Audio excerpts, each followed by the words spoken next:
just to help us all remember how to remove a background and overlay an image on top of another, and we'll also do wrapping text.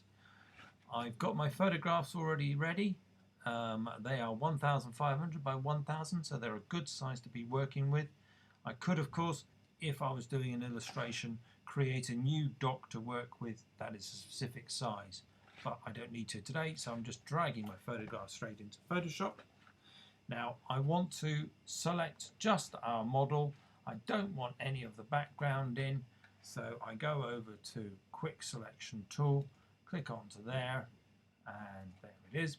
Now you've got to make sure that you're using the plus, and you've got to also make sure that your size of your selection tool brush is appropriate and isn't too big. If you start off with the preset, which is probably about 30, it might be too large for the image. So let's just move it down to 10.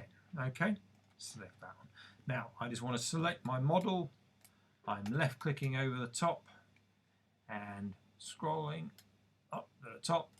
Now straight away you see that it automatically selected all of this, which we don't want in. I press on the keyboard Alt, and now I can drag this back in to remove the excess that I don't actually want in. There's still a bit there that I don't want. Press Alt, bring it in closer to the hair. That's pretty good. Maybe add that out just a smidge. Maybe that one just a smidge as well. A bit more there maybe. Now, I want to refine this one so that I do not cut out and have a really harsh edge around all the hair. So I click on Select and Mask. Now when you go into Select and Mask, you'll have these properties and options here. I personally prefer to use the View Mode Overlay, and red's a very good colour to help me work out what's background and what's foreground, and obviously I want to cut out that horrible background just there, so I prefer red, and I can increase the opacity of that colour red. If I said that the red was the wrong colour, I could easily change it to anything I fancied, as you can see quite easily, changing whatever colour. I'm going to go with red because I quite like it. Okay, I've also changed the opacity if I wanted it really obvious. Okay, so now at the moment I am on Zoom tool. I don't want to be on that one. Make sure that your computer's not on Quick Selection Tool, but it really needs to be on Refine Edge Brush. We click onto that. Now we can change the brush actual sensitivity quite easily, but I'm quite happy with that one just there. Now I'm just going to now brush over her hair, and I can now see that I am very nicely there. Give it a sec, and selecting in. There. I'm just brushing it in, as you could probably guess. Almost.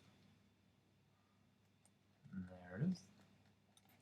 If you find that you've gone a bit too far, you can press the Alt button on the keyboard and put some things back in if you wanted to. Okay? Let's just wait till that's caught up. I'm going to put that back in again because I did actually want that one gone, and refine my selection. There you go. I think that's pretty good just there. Yeah. Now we wish to go over to here, and you've got the output settings. Click on there and go for New Layer with Mask. Then say OK.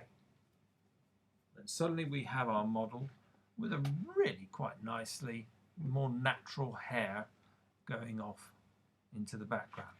Let's just say next that we wanted to have a solid background there. Let's create a new layer. Okay. Now let's come back over to the left hand side, and we wish to change the color of the background completely by going over to the graduated tool, and then if you right click onto that and go to the paint bucket tool. At the moment the paint bucket tool, if I were to click on it, will give me a blue. Maybe I don't want a blue, so let's just change that one to maybe a bit of a pinky tone one there, and then click again and it's pink. That's quite good. But of course, because we all know about the layering system, that layer is on top of that layer. I need to move this down. so that suddenly she is in the right position with a new background. And you will notice her hair looks pretty good and natural flowing into the background. Not too bad there. Now, let's just say I didn't like that solid colour. I can go for that graduated tool we saw earlier. And now I can then select the top left button, drag down, and then you get a very nice natural looking colour from left to right, or horizontal or vertical. Very easy to do. Okay, that's quite good. Now I want to change this now. I don't want that layer in there. I want to have a photograph and her on top of a photograph. So let's just kill that one and go back to this one. I also want to move her a smidge. So let's go and change to the move tool. I can just trundle her over a smidge. There she is, a bit further. Very good. Now I also want to put a photograph on top of that, so I can easily just donk, and by default it puts it on top. Now you've got to be very careful here to make sure you get the correct size. If you press anything now, it will stay that size. Forget about the position just for now. I'm going to press the Alt button, which makes sure that I do not stretch this image and do something silly so it fills the whole of the screen. That's what I like. Yep, like that one. In fact, I'm going to increase it a bit more, and I'm just going to move that down a smidge. There we go. That's good. And now I can press OK.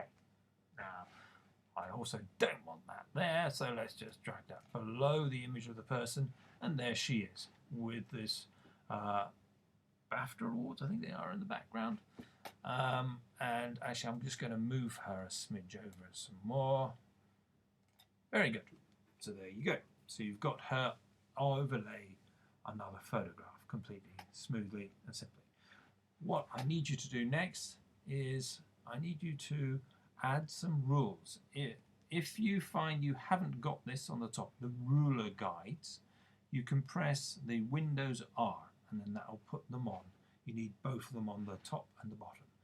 You then click with your left button, and what we're doing is we're adding guidelines. We want to put some text in here, and we want guidelines so that it doesn't go above or below these. So I'm putting one at the top, one at the bottom. I'm not actually doing that. Actually, I should be reading the numbers, which I could easily do.